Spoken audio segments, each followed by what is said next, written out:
Here is the full line-by-line explanation of Hamlet, Act 1, Scene 1. One of the most atmospheric and suspenseful openings in all of Shakespeare. Let's go step by step. Original line plus modern English explanation. Hamlet, Act 1, Scene 1. Setting, a cold night on the platform outside Elsinore Castle, Denmark. Characters, Bernardo, Francisco, Marcellus, officer, Horatio, scholar, and the ghost of King Hamlet. Beginning of scene. Bernardo, who's there? Who's coming? Identify yourself. Nay, answer me. Stand and unfold yourself. No, you answer me. Stop and reveal yourself. Long live the king. A password or salute showing loyalty to the King of Denmark. Bernardo? Is that you, Bernardo? He. Yes, it's me. You come most carefully upon your hour. You're right on time for your shift. 'Tis now struck 12. Get thee to bed, Francisco. It's midnight. Go get some rest. For this relief much thanks. 'Tis bitter cold, and I am sick at heart. Thanks for relieving me. It's freezing out here, and I feel uneasy inside. Have you had quiet guard? Did anything happen during your shift? Not a mouse stirring. Not even a mouse moved. Everything was silent. Well, good night. If you do meet Horatio and Marcellus, the rivals of my watch, bid them make haste. Good night. If you see Horatio and Marcellus, they're supposed to join my watch. Tell them to hurry. I think I hear them. Stand ho! Who is there? Wait, I hear someone. Who goes there? Enter Horatio and Marcellus. Friends to this ground, we're friends of Denmark, and liegemen to the Dane, and loyal subjects to the Danish king. Francisco, give you good night. Good night to you. Farewell, loyal soldier. Who's taking your place? Bernardo has my place. Bernardo is taking over now. The ghost is introduced. Holla, Bernardo! Hey, Bernardo, say, what is Horatio there? Tell me, is that Horatio with you? A piece of him. Part of me is here. I'm half asleep or not fully present. Welcome, Horatio. Welcome, good Marcellus. Welcome, Horatio and Marcellus. What? Has this thing appeared again tonight? Has that thing, the ghost, appeared again tonight? I have seen nothing. No, I haven't seen it yet. Horatio says, 'tis but our fantasy, and will not let belief take hold of him. Touching this dreaded sight, twice seen of us. Therefore I have entreated him along with us to watch the minutes of this night, that if again this apparition come, he may approve our eyes and speak to it. Horatio thinks we imagined it. He doesn't believe we saw a ghost. So I brought him to stand watch with us, so if it appears again, he can confirm it and maybe talk to it. Tush, tush, 'twill not appear.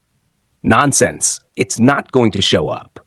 Sit down a while, and let us once again assail your ears that are so fortified against our story, what we have 2 nights seen. Sit down and let us try again to convince you. Your ears are too skeptical of what we've seen the past 2 nights. Well, sit we down, and let us hear Bernardo speak of this. Fine, let's sit and hear Bernardo's story. The ghost appears. Last night of all, when yon same star that's westward from the pole had made his course to illume that part of heaven where now it burns Marcellus and myself, the bell then beating 1. Last night, when that same star in the west had reached that spot in the sky and the clock struck 1. Peace. Break thee off. Look, where it comes again. Stop talking. Look, it's coming again. Most like, it harrows me with fear and wonder. It looks exactly the same. It fills me with fear and amazement. It would be spoke to. It looks like it wants someone to speak to it. Question it, Horatio. Talk to it, Horatio. You're the scholar. What art thou that usurps this time of night? together with that fair and warlike form in which the majesty of buried Denmark did sometimes march, by heaven I charge thee, speak! Who are you, taking this ghostly shape at night, looking like the dead king of Denmark who once led in battle? I command you by heaven, speak! It is offended. You've offended it. It's turning away. See, it stalks away. Look, it's leaving. Horatio, stay. Speak, speak. I charge thee, speak. Wait, speak to me. I command you, speak. After the ghost leaves. 'Tis gone and will not answer. It's gone. It didn't say anything. How now, Horatio? You tremble and look pale. Is not this something more than fantasy? What think you on't? Well, Horatio, you're shaking and pale. Do you still think it was just our imagination? What do you think now? Before my God, I might not disbelieve without the sensible and true avouch of mine own eyes. By God, I wouldn't have believed it if I hadn't seen it with my own eyes. Is it not like the king? Doesn't it look exactly like the dead king? As thou art to thyself, such was the very armor he had on when he the ambitious Norway combated, so frowned he once, when in an angry parle he smote the sledded Polacks on the ice. Exactly like him. He wore that same armor when he fought Norway.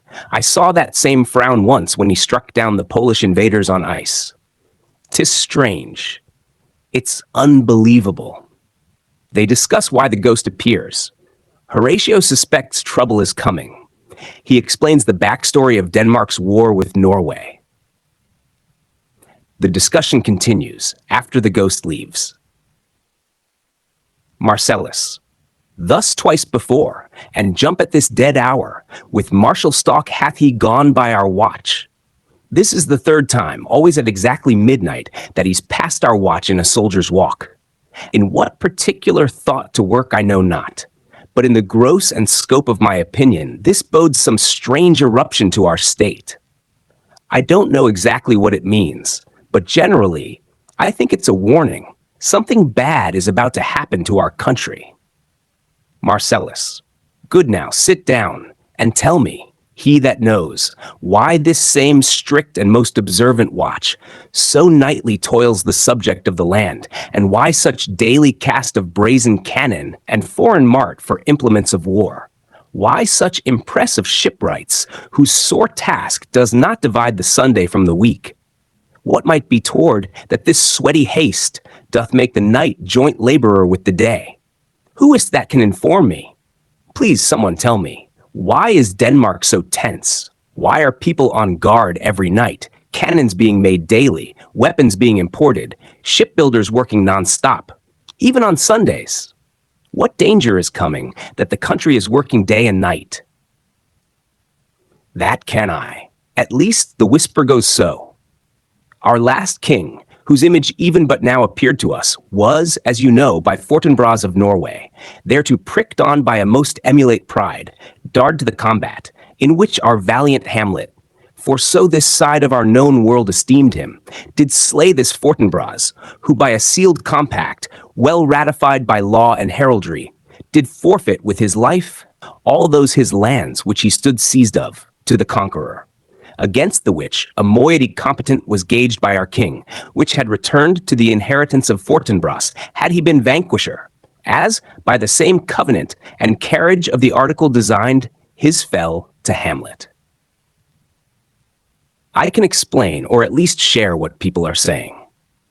The ghost we just saw was the former King Hamlet. As you know, he fought a duel with the King of Norway, Fortinbras, who was proud and overconfident. Our King Hamlet killed him. According to a legal agreement, the loser, Fortinbras, had to give up his lands to the winner, our king. If Fortinbras had won, he would have taken land from Denmark instead. But Hamlet won, so he kept Norway's lands. Now, sir, young Fortinbras, of unimproved metal hot and full, hath in the skirts of Norway, here and there sharked up a list of lawless resolutes, for food and diet, to some enterprise that hath a stomach in't, which is no other, as it doth well appear unto our state, but to recover of us by strong hand and terms compulsatory those foresaid lands, so by his father lost. Now young Fortinbras, who's bold, fiery, and untested, has gathered a gang of mercenaries from around Norway. They're ready to fight for something. It's clear to us that he wants to win back the land his father lost to Denmark by force. Marcellus, I think it be no other but e'en so. Well may it sort that this portentous figure comes armed through our watch, so like the king that was and is the question of these wars. I agree. That explains why the ghost, looking like the old king in armor, appears at night, because this conflict concerns him directly. A mote it is to trouble the mind's eye. In the most high and palmy state of Rome, a little ere the mightiest Julius fell, the graves stood tenantless, and the sheeted dead them did squeak and gibber in the Roman streets. It's like a speck in the eye. It disturbs your vision and your thoughts.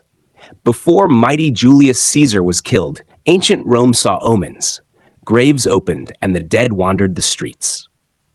As stars with trains of fire and dews of blood, disasters in the sun and the moist star, upon whose influence Neptune's empire stands, was sick almost to doomsday with eclipse.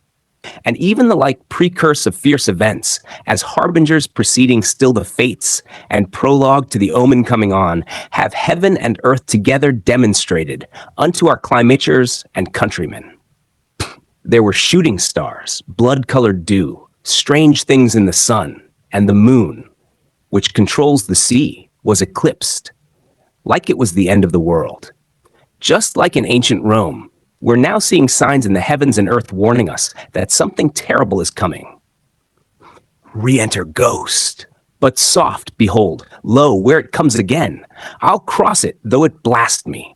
Stay, illusion. If thou hast any sound or use of voice, speak to me. If there be any good thing to be done, that may to thee do ease and grace to me. Speak to me. If thou art privy to thy country's fate, which happily foreknowing may avoid, O speak. Or if thou hast uphoarded in thy life extorted treasure in the womb of earth, for which, they say, you spirits oft walk in death, speak of it. Stay and speak. Wait, it's coming back. I'll try to stop it, even if it harms me. Ghost, speak if you can. If there's anything I can do to help you or myself, tell me. If you know something about Denmark's future and warning us might prevent disaster, tell us. Or if you hid treasure in life, which people say makes ghosts restless, speak of it. Stay and speak. The cock rooster crows, signaling dawn. Stop it, Marcellus. Horatio says, stop it, block its path. Shall I strike at it with my partisan? Should I hit it with my spear? Do, if it will not stand. Yes, if it refuses to stop. 'Tis here, 'tis here, 'tis gone. They cry out as it vanishes again. Dawn and decision. We do it wrong, being so majestical to offer it the show of violence, for it is as the air invulnerable, and our vein blows malicious mockery. We did wrong to try and attack it. It's noble and can't be hurt. It's like trying to strike air. Our attacks were foolish.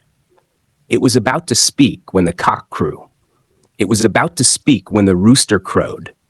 And then it started like a guilty thing upon a fearful summons. It flinched like something guilty being summoned away. I have heard the cock, that is the trumpet to the morn, doth with his lofty and shrill-sounding throat awake the god of day, and at his warning, whether in sea or fire, in earth or air, the extravagant and erring spirit hies to his confine. And of the truth herein, this present object made probation.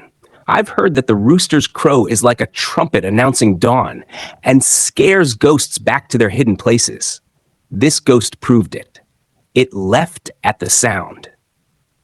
It faded on the crowing of the cock. It disappeared when the rooster crowed. Some say that ever gainst that season comes, wherein our Savior's birth is celebrated, the bird of dawning singeth all night long. And then, they say, no spirit dares stir abroad. The nights are wholesome, then no planet strike, no fairy takes, nor witch hath power to charm. So hallowed and so gracious is the time. Some people say that around Christmas time, the rooster sings all night, and no evil spirit dares appear.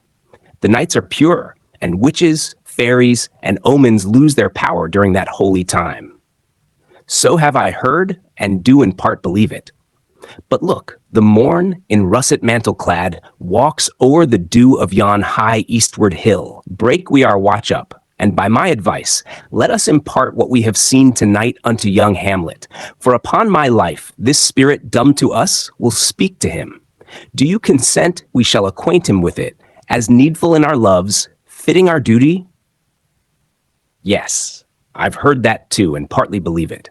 But look, morning is here, dressed in red and gold. Let's end our watch.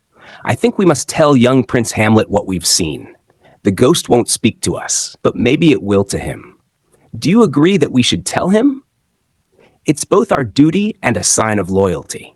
Marcellus, let's do't, I pray, and I this morning know where we shall find him most conveniently. Yes, let's do that. I know where he'll be this morning. They exit together to find Hamlet. Scene summary. A ghost that looks like the dead King Hamlet appears. The soldiers are terrified and call Horatio to confirm it. Horatio sees the ghost and believes it is a warning of political danger, especially involving young Fortinbras. The ghost disappears at dawn. They decide to tell Prince Hamlet, believing the ghost will speak to him.